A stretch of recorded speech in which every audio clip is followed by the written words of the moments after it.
That day when he walked out of the principal's office, he didn't know that not only his son's life, but his own life would change forever. The vibration on Ahmed's phone marked the beginning of the toughest day of his life. The screen showed Lincoln Elementary School. His heart raced.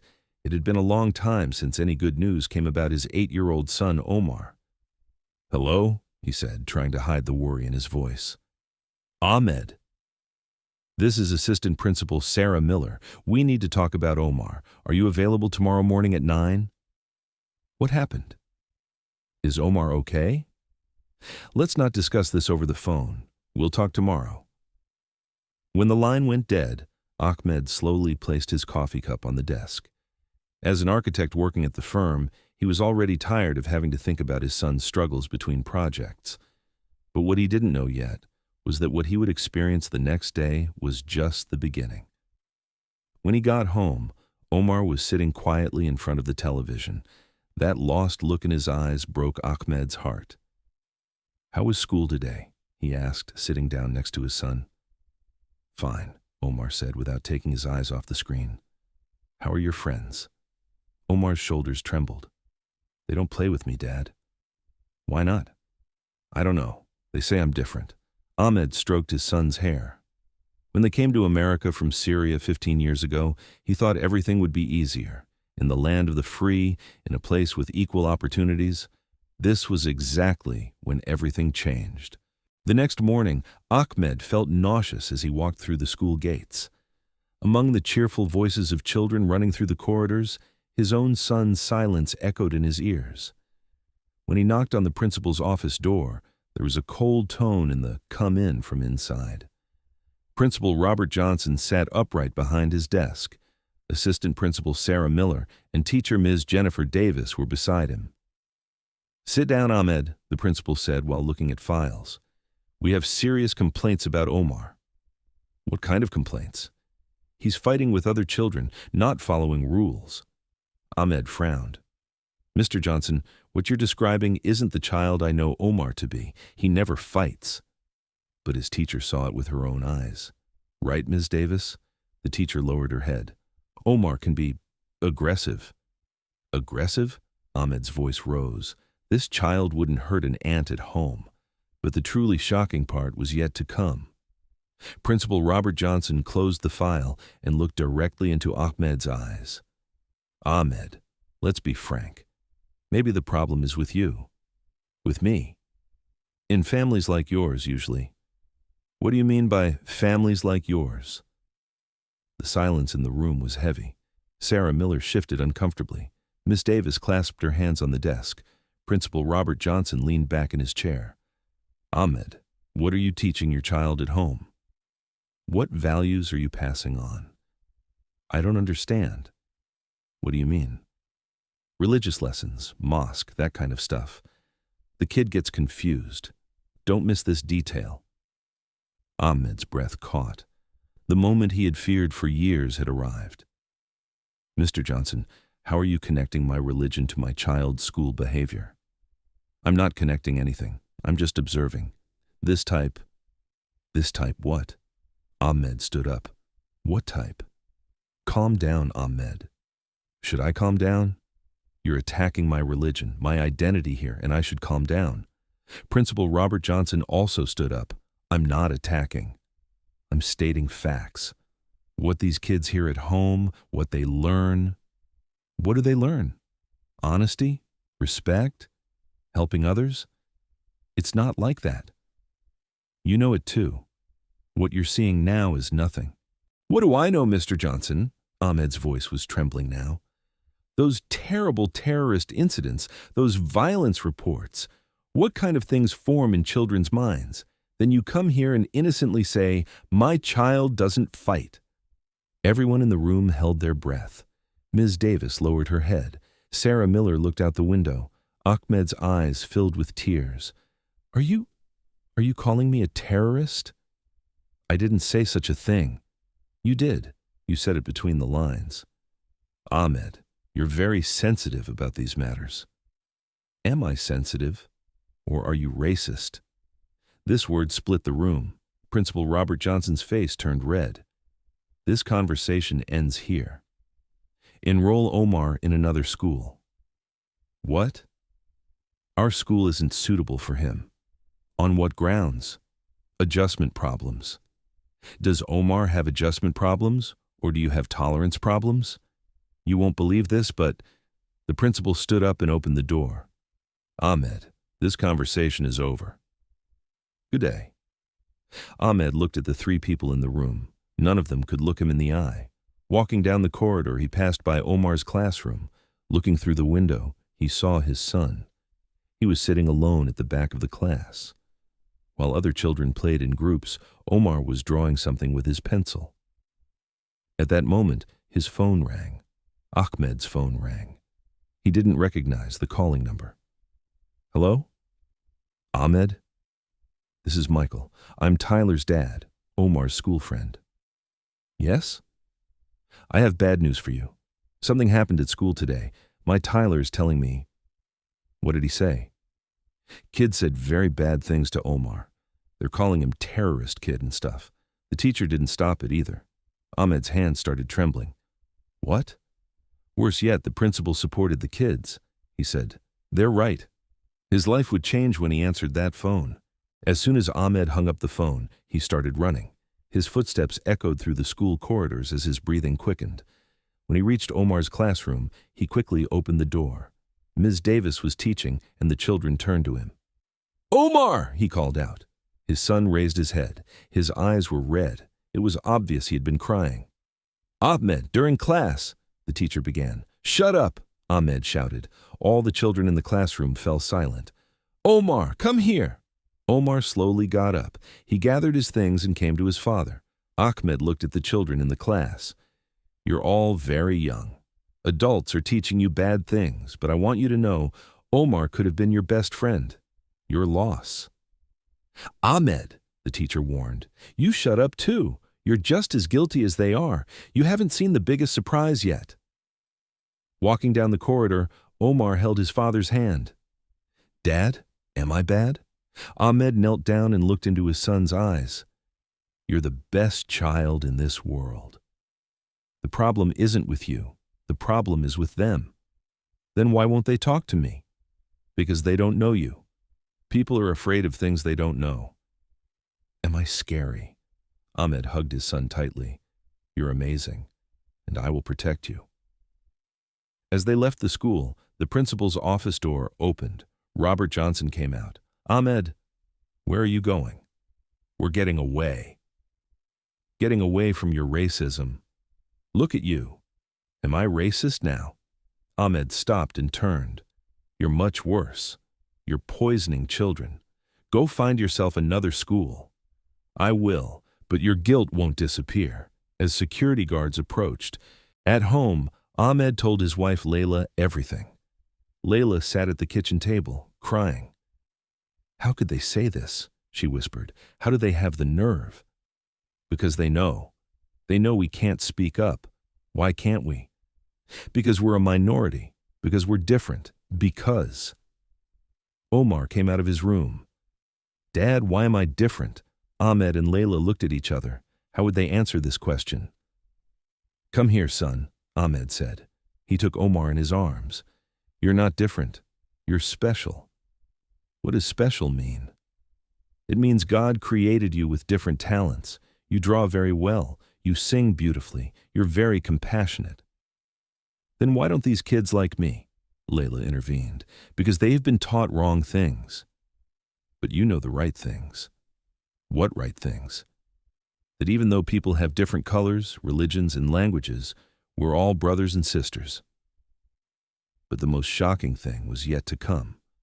At midnight, Ahmed's phone rang. An unknown number. Hello? Are you that Muslim guy? Who's calling? Heard you took your kid out of school. Good. Because Ahmed hung up. His hands were trembling. 2 hours later, it rang again. Go back to your country. He hung up. In the morning, he found a note at his door. You don't belong in this neighborhood. This was exactly when everything changed. Ahmed headed to the police station with the note. Officer Williams at the station looked at the note and shrugged. Ahmed, nobody signed it. Nobody made a threat. We can't do much. What about all those phone calls?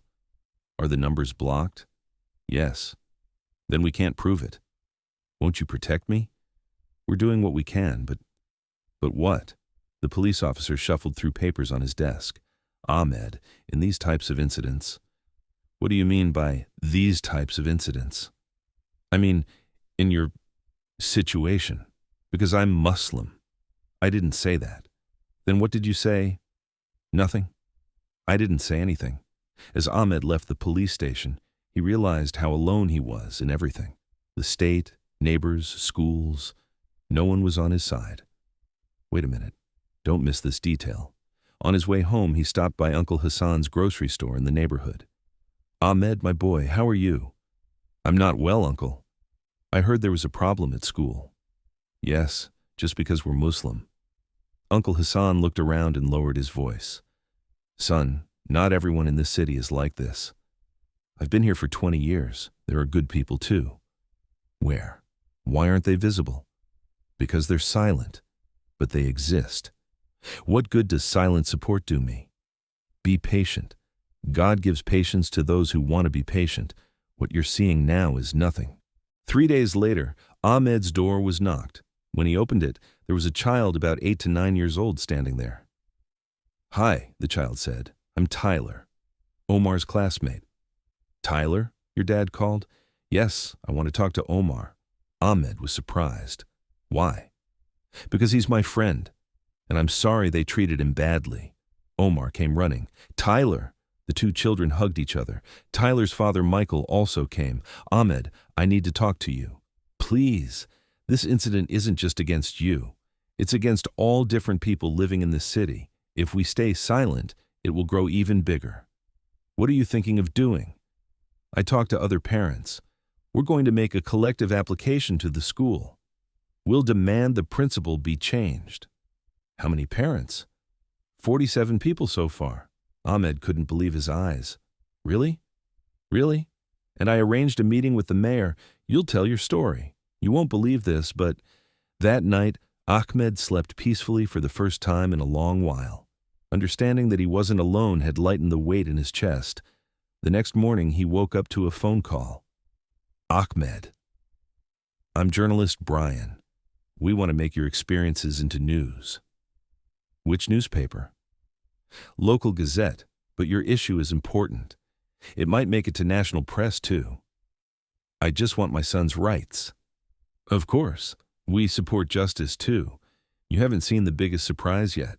On the day of the meeting with the mayor, Ahmed got up early. He put on his suit and prepared his documents. Layla was encouraging him. Tell the truth, just the truth. When he arrived at the city hall, he saw other parents waiting at the door. Michael came to him. Brother Ahmed, 23 parents came. They're all on your side. When they went inside, Mayor David Wilson greeted them. He was a middle-aged, friendly-faced man. Please, sit down. I'm listening to the problem. Ahmed told everything he experienced from beginning to end. The principal's words, the teacher's attitude, the treatment the children were subjected to. Mayor Wilson was taking notes. This is a very serious situation. We'll talk to the school district. Can anything else be done? Of course. First, we'll start an investigation. Then we'll organize awareness campaigns against such discrimination. Michael intervened. Mayor Wilson, this isn't just one school's problem.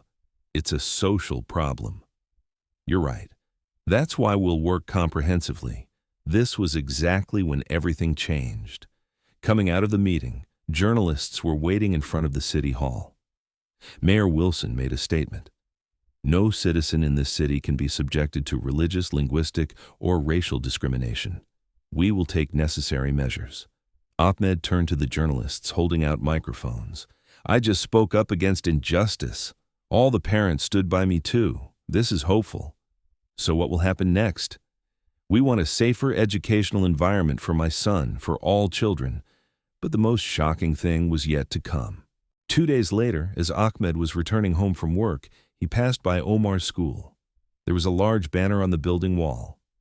Tolerance education starts here. He wanted to go inside, but security guard James stopped him. You can't come in here. Why? Principal Johnson's orders. On what grounds?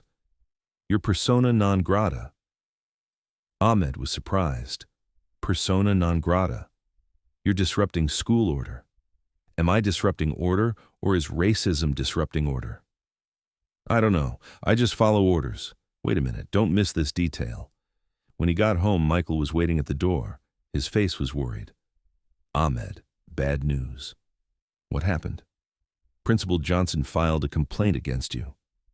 What did he complain about? Insulting school staff, disrupting education, threatening behavior. These are lies. I know, but there's an official complaint. A lawsuit could be filed. Ahmed's knees trembled. Will they put me in jail? There could be a fine, but worse. What's worse? Other schools might not accept you either. What do you mean? Johnson informed all the schools in the district that you're a problematic parent. What you're seeing now is nothing.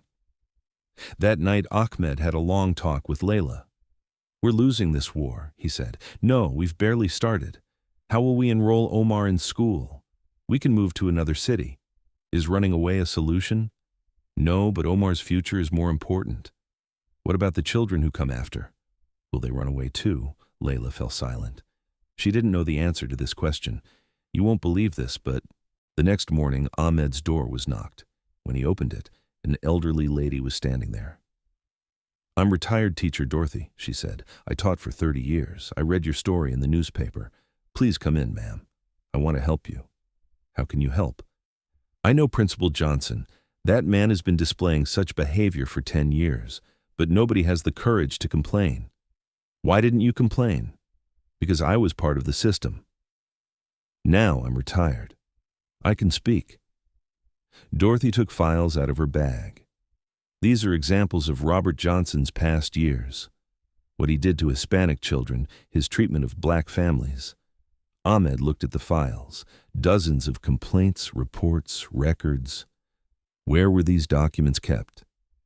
At the school district, but they were always covered up. Why? Because Robert Johnson has political connections. He knows how to protect himself. You haven't seen the biggest surprise yet. So what will we do now? We'll give these documents to the district attorney, and we'll leak them to the press. Isn't there any risk? There is. But sometimes you have to take risks. That afternoon, Ahmed, Dorothy, and Michael went to the district attorney. They delivered the files. DA Jennifer Martinez examined the documents. These are serious accusations. We'll start an investigation. How long will it take? Normally 6 months, but this case will be a priority. Why? Because there's public sensitivity. This was exactly when everything changed. 3 days later, the local newspaper came out with a big headline. School principal discriminating for 10 years. Subtitle, Systematic Pressure on Muslim, Hispanic, and Black Families. The news included Ahmed's story, Dorothy's documents, and testimonies from other victim families. At 12 o'clock, Ahmed's phone started ringing. National television channels, newspapers, websites. Everyone wanted interviews. Ahmed calling from CNN. Ahmed from FOX News. Ahmed from Washington Post. Layla was worried. Is this much media attention good? I don't know, but there's no going back now. In the evening news, they saw Ahmed. He was saying to the cameras, I just wanted my son's rights. But I learned that this problem is much bigger. But the most shocking thing was yet to come. That same night, Principal Robert Johnson also appeared on television. I never discriminated. These slanders are completely baseless. What about the documents? Fabricated documents. This is a conspiracy. What did you say to Ahmed? I just said his child had behavioral problems. Did you say anything about religion? Never. I'm a secular educator. When he turned off the television, Ahmed was confused. The man was lying so comfortably. Wait a minute. Don't miss this detail. The next morning when Ahmed went to the market, cashier Kevin's attitude had changed. He greeted him with a smile. Ahmed, we saw you on television. You're absolutely right. Thank you. I have a son too. What happened is terrible. When he went to the coffee shop, he saw the same interest. People came to him and gave support. Good thing you spoke up. You're a brave man. We're with you too. But some were also cold. They averted their eyes and stayed away. What you're seeing now is nothing. In the afternoon, his door was knocked. When he opened it, a woman he didn't know was standing there. I'm Maria. My son is also at that school. I want to thank you. Why? Because we were experiencing the same things, but we couldn't speak up. Why couldn't you speak up? We were afraid it would get worse. Aren't you afraid now? I'm not afraid anymore, because I saw that we're not alone. Maria took papers out of her bag. We collected signatures from 100 parents. We want the principal removed from duty. 100 parents? Yes, and the number is increasing. You won't believe this, but in the evening, Michael came excitedly. Ahmed, amazing news. What happened? The education secretary made a statement. What did he say? He said federal inspectors were assigned regarding the incident and that discrimination will not be tolerated. Really? Really. Inspectors are coming tomorrow. Ahmed slept with hope that night for the first time in a long while. You haven't seen the biggest surprise yet. When the federal inspectors arrived, the school was in chaos. Parents, teachers, students, everyone was tense. Chief Inspector Patricia Williams met privately with Ahmed. Ahmed, could you tell us in detail what you experienced? Ahmed told everything from the beginning. The inspector took notes. These statements are very serious. Are there witnesses? There were 3 people in the room, Assistant Principal Sarah Miller and teacher Ms. Davis. We'll talk to them too. 2 hours later, Ms. Davis came out of the inspector's office. She was crying. When Sarah Miller came out, she was in a similar state. Finally, Principal Robert Johnson was called. He stayed in the office for 2 hours. This was exactly when everything changed. When he came out, his face was grim. When he saw Ahmed, he stopped. Are you happy now? Mr. Johnson, you ruined my career. I just told the truth. Truth. Because you hang around those places, your son is being excluded. Is this my fault too? Ahmed was surprised. What places? Mosque, Islamic Center, those types of places? What do you mean by those types of places? You know too. The inspector who heard their conversation came out of the office.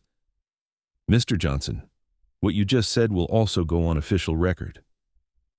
The principal fell silent and left. But the most shocking thing was yet to come. 2 weeks later, the decision came from the school district. Principal Robert Johnson has been removed from duty. Federal investigation continues. When Ahmed received the news over the phone, he felt tiredness rather than joy. Is it over? Layla asked. This part is over, but the price was heavy. What price? Some of our neighbors are upset with us. According to them, we became troublemakers. Don't mind them. Shouldn't I mind? We'll continue living in this city. Omar came out of his room. Dad, can I go to school now? Of course, son. The new principal is supposed to be very good. Will the kids play with me? Some will play, some won't. Why? Because adults haven't taught them the right things yet. Wait a minute, don't miss this detail. On Omar's first day of school, Ahmed walked him to the door. The new principal, acting principal Lisa Thompson, greeted them at the door. Welcome, Omar. We were waiting for you. Omar smiled shyly. Thank you. Lisa Thompson turned to Ahmed. Ahmed, we thank you very much. Why? For making this school a better place. As they entered the classroom, Tyler took Omar's hand. Come, I'll introduce you to my friends. What you're seeing now is nothing. 3 months later, Ahmed spoke at the Diversity Festival organized in the city square. Dear neighbors, I learned a lot here. The first thing I learned, staying silent against injustice is supporting injustice. The second thing I learned, the majority of society is good, but they need to speak up. The third thing I learned, our children are our mirrors. Whatever we teach them, we see.